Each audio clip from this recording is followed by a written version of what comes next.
We have been traveling the rich lands of East Africa, far and wide, across the highlands and lowlands of this beautiful region, talking to farmers wherever we go. We have given them the help and knowledge they need to improve their farming methods, increase their income, and turn their farms into good business for the future. Join us and our experts on this journey across East Africa and share the family's experiences as they make these changes.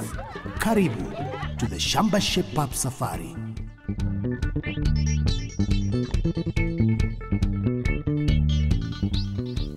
Welcome to Shamba Shape Up. We are back here in Narumoru with Eric, the lucky winner of Shamba Shape Up competition. Now let's recap what happened last time we were here. We got Wilfred and Rose back into chicken farming. We fixed the disease problems with their courgettes and their potatoes. And we planned their farm for maximum profits and good use of water. And that's what happened last time we were here. But there was still more left undone.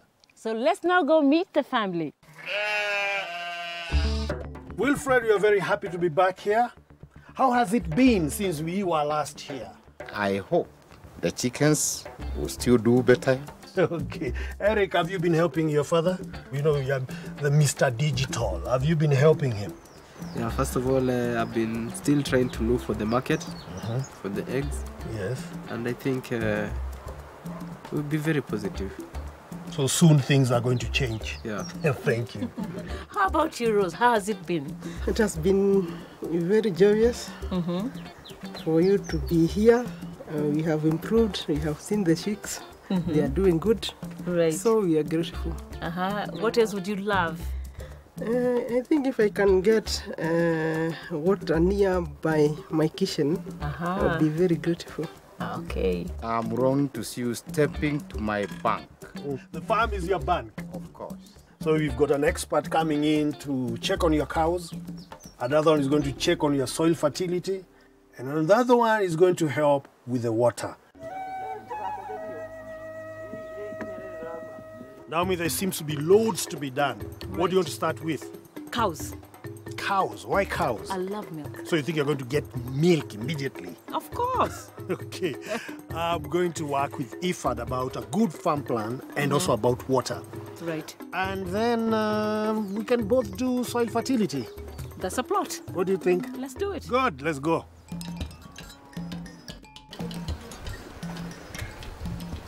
If you want to make more money out of your cow, you need to know how to make it give you more milk and keep it healthy. The expert from Coopers has come to tell us how. Wilfred and Rose, this is John from Coopers. Yeah.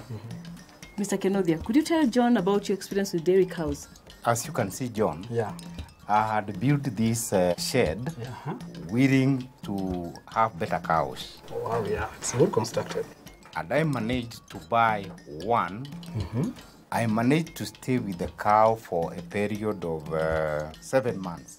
Wilfred used to have a very good cow, but after it had a calf, it began to get sick. The cow developed a disease, strange disease that I could not understand because the cow could not be able to stand.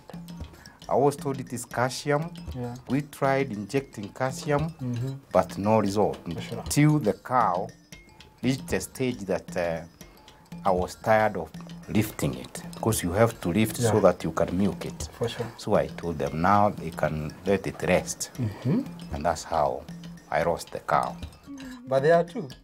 There are 2 years. They They belong to my son. Although I've been assisting him. Oh, you have been the one who has been taking care of Yeah, I do take care for him. But my interest got lost of cows. That's why we are here. Yes. So first of all, John, what do you think was the problem? What happened? The problem was in terms of the mineral supplementation which you are giving to the cow. Yes. So the last 2 months of the cow are very crucial in terms of the management of that cow. Yes. There's a process we usually call it steaming up. Steaming up meaning that you increase the amount of the concentrates you are giving to the cow apart from the normal feeds you are getting from the Shamba. Yes. So what you do, we recommend high protein ration in terms of concentrates. As Coopers, we you have provided a very good mineral supplement for that time called Maclic Plus. That you feed at least 150 grams per day to that cow. At the same time, you add something called a protein supplement called Kupakura Advanced Formula. If you had nurtured it so well with good mineral concentrations and also good protein concentration, it would not have given you problem when it came to calm down. So the problem you had, you are removing so much, that is at 5 liters of milk. Right. The amount of minerals you are providing to that cow could be you are deficient to be in a position to sustain the cow. So what the cow did, it mobilized from its own body to give you milk. And when it mobilized, first thing it did, the cow had to go down because the bones were weak, could not be in a position to sustain the body weight. Even if you provide with injection, what you are saying that you injected the cow, and you're not providing a good mineral supplement, that's why you recommend that you give a product called Maclic Super to make it produce more milk, and at the same time, that cow will be good in terms of coming back on heat on time. So I would recommend, because also the cows are still in calf. So I don't want to have a same problem. We shall provide them with minerals, the Maclic Plus from Coopers, that it will be in a position to feed to the cow. And because I can see as I was going loud, the fur was very loose. So I would come out with some hairs with my hands. That is one symptom to tell you that those cows are deficient of minerals. These cows are supposed to be black and white. Unfortunately, they are brown. That is one sign to tell you that they have already mobilized the minerals to go to other functions rather than the color pigment that is black. Giving your cow a lot of supplements is not always right. Make sure you give your cow the right amount of supplements to get you the biggest profit. The dairy sector is a sector that can be in a position also to give you money, just like any other sector that you do in your farm. So one recommend that we provide these cows with the Maclic Plus, that is 100 grams or 1 glass of Kupakura Advanced Formula, and also we mix it up with 2 kilograms of dairy meal per cow. And because I can see you have 2 troughs for the cows, it's good that every cow has its own trough. So after you have done that, those cows, I assure you, by the time they will be coming down, they will be strong to support themselves, to support the weight, and also they shall do much in terms of production. John, apart from calcium deficiency, did you notice any other thing with the cows or the shed itself? I went through the troughs, I went through the cow shed. The shed was very well done at first. But as you can notice that one part has been already demolished along the time. We also reconstruct the wall to bring it back to normal. And also I noted the hygiene, the cleanliness of the whole shed. It's very bad. Is in a deplorable conditions. In case these cows calf down today, I promise you mastitis. I would recommend cleanness of the shed because cows needs to sleep and to stay in a clean, well, hygienic condition. I also noted that in the water troughs, they are dirty, they are unkept. I recommend that at least after every 7 days, it's good always to disinfect the water that those cows are taking with a product called Coopacide, such that it kills all the algae and all the bacteria. When you come next time, you will see the true health officer that you have left behind. For sure. So I hope that one, we shall construct the sheds, keep them in the best condition, and also clean water to be put up. I also noted that the feeds and the water are mixing. Right, and they shouldn't. They shouldn't at all. So it's good to have the food trough with feeds and the water trough with clean, hygienic water, safe for drinking to the cows. And in time, you're going to be interested again in those cows. You need to remember all the things you do with your cow so you can make sure it is the best it can be. The easiest way to do this is to keep a record book. The record book that we as Coopers provide to you, such that you can be in a position to manage your herd well, comprises of 5 things: identification, deworming, breeding, the dairy milk record, treatments, and vaccination. After that, our record book helps you in terms of deworming. You're supposed to deworm your cows after every 3 months. Your record book helps you in terms of also when you're serving up your cow. Now, intensive breeding, the name of the cow, if it's Kameni, the date Kameni will be served. If it had a repeat, the AI which was used, the calving date when Kameni will calve down, and then comment. After that, it's good to have a very good dairy milk record, such that your milk is recorded. Yes. If Kameni was milked for like 5 months, you'll be in a position to show that Kameni gave me that year this amount of liters of milk and I got this money. Yeah. So that animals helps you to be in business. Yeah. After that, our cows once in a while, they get sick. The vet will come, write the date when the vet came in, the name of the cow, the disease which he or she diagnosed the cow, the date the cow was seen, the drug. After that is what we call the vaccination of our cows. We always, and it's advisable from all sectors, that you vaccinate your cows against foot and mouth, against anthrax on every year. You see this book? This book is in a position to help you record all your activities for your dairy cows. So Rose and Mr. Kinuthia, you've heard from John? Yeah? Very useful information. Actually, the way I've seen things, I do appreciate, and I hope I'll like it. I encourage him. Yeah. Okay, thank you so much, John. Using John's advice, Caris and the team get on with fixing the cow shed. So how are you getting on? Not bad. More to be done. See you later. You're getting there. Boniface was here last time and told us about how to use water efficiently. He is back to give us more advice about saving water. Boniface, as you can see, the water tower is coming up. Now, what next should the farmer anticipate?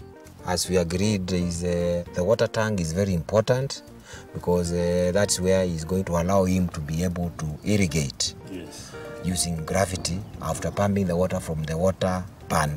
In terms of efficiency, how will a farmer determine which kind of irrigation system to use?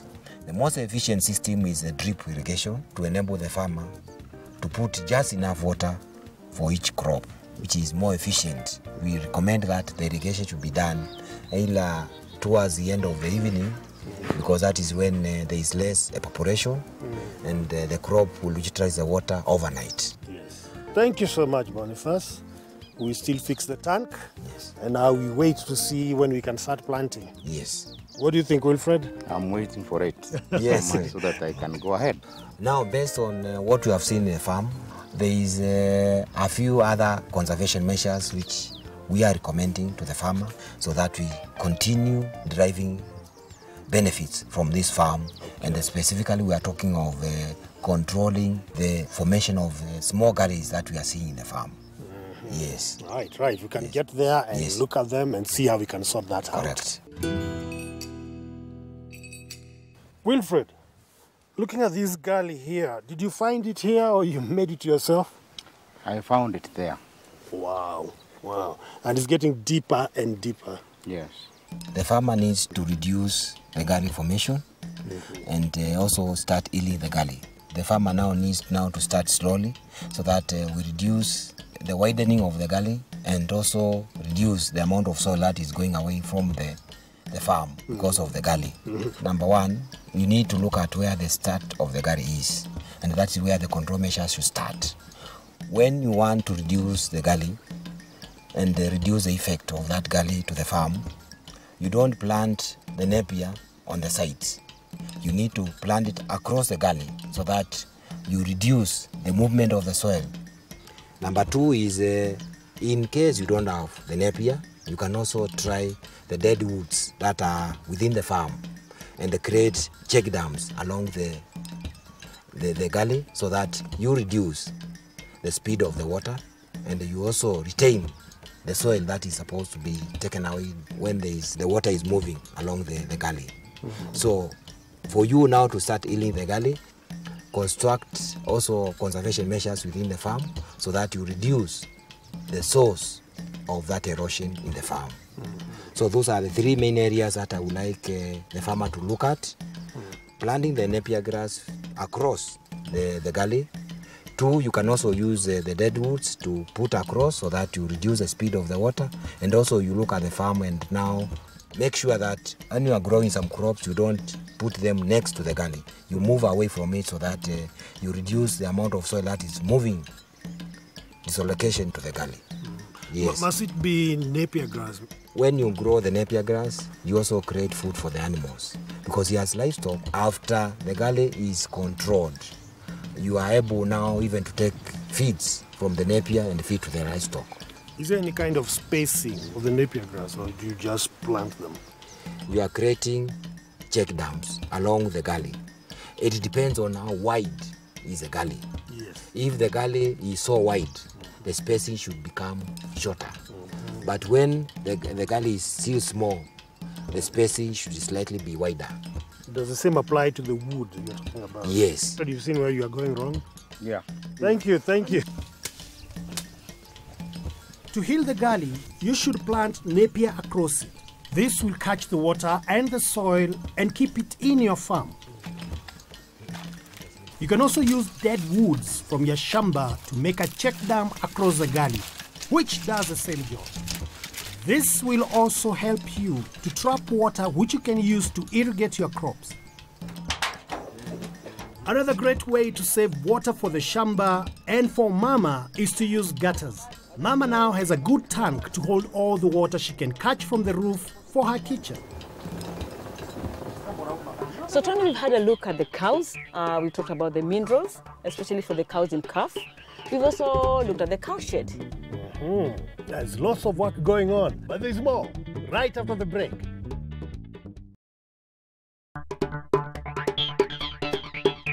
Welcome back to Shamba Shape Up. We are still here in Narumoru, Wilfred's farm. We are shaping it. There's so much to be done. We have to deal with the cows, soil test, there is water, there's loads. Yes?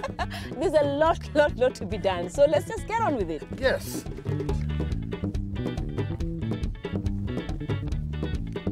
John from Coopers has had a look at the cows, but animals are not complete if you don't look at the feed, and that is why Unga is here. Harrison here is coming to tell us more about the feed. Besides the cow, feeding on the normal forage you give, the napier grass, the desmodium, or the normal maize stalk we give, it needs a lot of supplementation in terms of minerals and commercial feed. Commercial feed is supplemented to improve the growth and the production of that animal. And us as Unga Farm Care, we start from when the animal is young up to the time it's going to start producing milk. From the 9th month, when this heifer is 9 months, up to the time it's going to conceive, we give it a formulation called Unga Afya Meal, so that the body score is going to be very good and can conceive and have the right body structure to hold that pregnancy until the time it's going to give birth. The average ration you give this feed, Unga Afya Meal, is 1 kg per day for that animal, up to the time it's going to do what? To give birth. I wanted to ask one thing. I can see here there is a picture of goats. Does that mean this is also given to goats? It can be given to every other animal. Even when you're trying to put on weight to your sheep and your goats, this is the right thing to give because it's a complete product. Yeah, because that is what I was using. Okay, by the time that heifer gives birth, that's when it starts producing the milk. We have a specially formulated product which is called Fugo Dairy Meal, which is given to that animal which is milking. The ration of giving this Fugo Dairy Meal depends on the production that animal is giving you. So for every 2 liters that animal gives you, you're supposed to supplement with 1 kg of dairy meal. You can give it when you're milking that animal, we mix it with the minerals, or you can mix it with the forage is going to be fed during the day. So how does the dairy meal affect the production of milk in a cow? In the Fugo Dairy Meal, the way it's formulated, it's supposed to stimulate more production. But from the economic perspective, the most farmers where they fail is to give a lot and expect a lot. So you start supplementing where the cow is picking, so that when it levels up at a higher level, you give more dairy meal, it gives you more milk. So in terms of supplementing foliage and dairy meal, yeah, what would you still emphasize to the farmer? When the farmer depends entirely on the forage, there's something he'll be denying that animal. That's why Fugo Dairy Meal, it's a complete product, a well-balanced meal which boosts milk production and has all the components, all the nutrients that's required for that animal. A farmer should never cease from supplementing his animal which is producing milk for him so that he can be able to boost that production to much greater heights to achieve more profits. And yes, thank you so much, Harrison. Yes. Remember, every day you should give each cow 1 kilogram of dairy meal for every 2 liters of milk it gives you.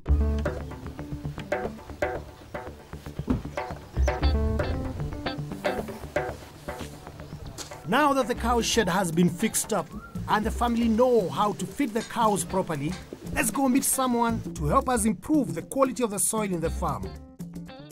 Mr. Paul Karaoke, the soil expert, has already been on this farm to collect some soil samples.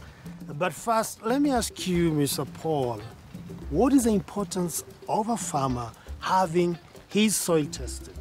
Once the farmer gets his soil tested, he is capable of exactly knowing the actual content of the nutrients in his soil so that he can be able to plan which crop to plant and the exact amount of fertilizer to use in that soil. Yeah. So with a proper soil analysis, a farmer gets some kind of guidelines on how to continue this farming. Sure. In a more efficient way. Yes. Which kind of soil, does the farmer collect, or how does he collect it? He or she should avoid the topsoil. The topsoil cannot give us the correct information about the soil.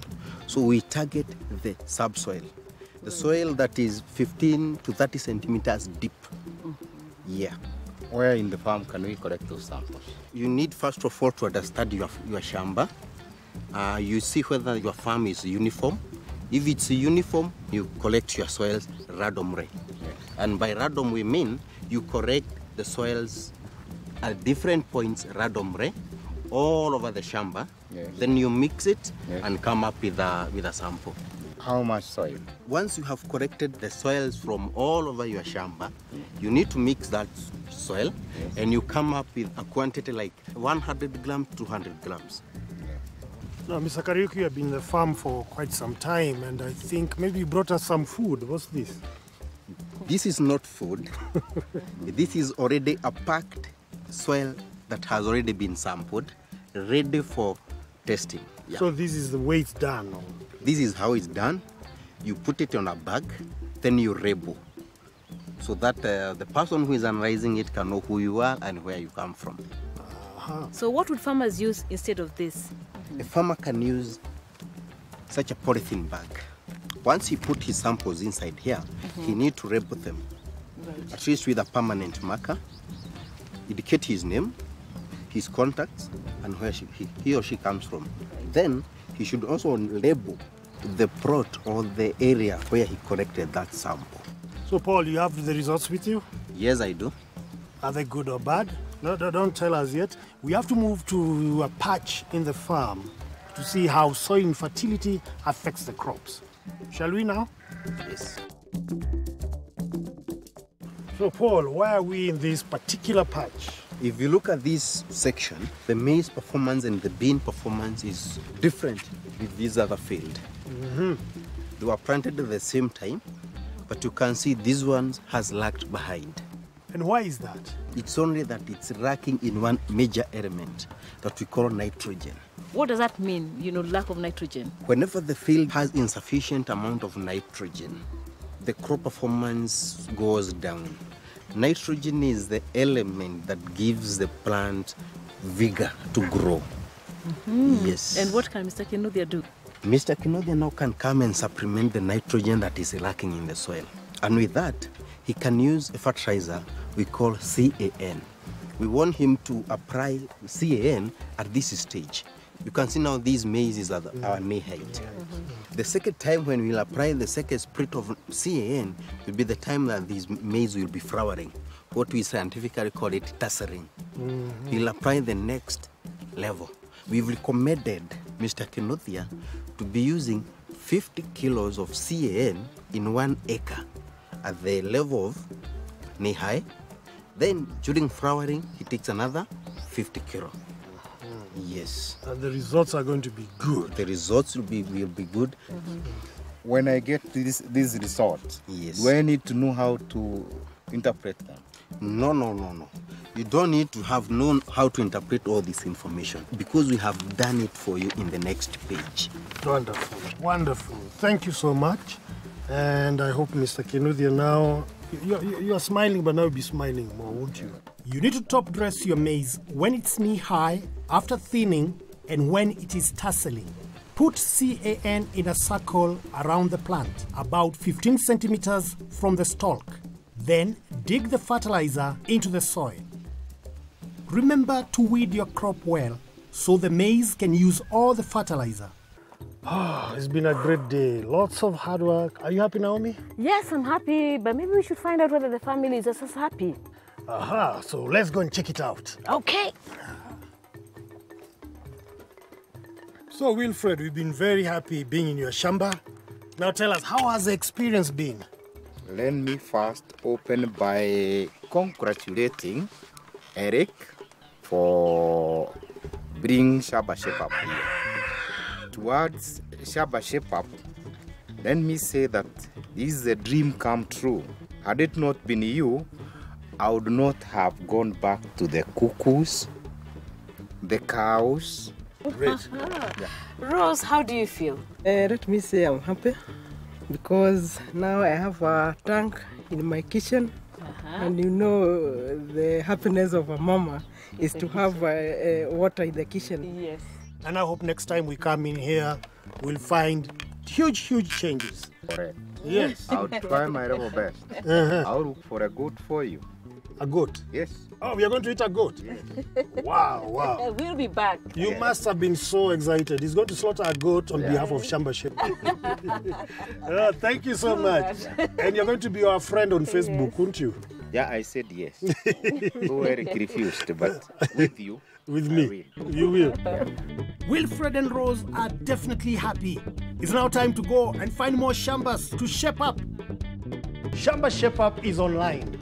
To learn more about today's topics or to watch any of our previous episodes, visit shambashapeup.com, select the episode and click play. You could also visit our Facebook page, Shamba Shape Up, to get more information, get involved in discussions, and also get a chance to enter some of our great competition to win great prizes. You can also find us on Twitter @Shamba Shape Up.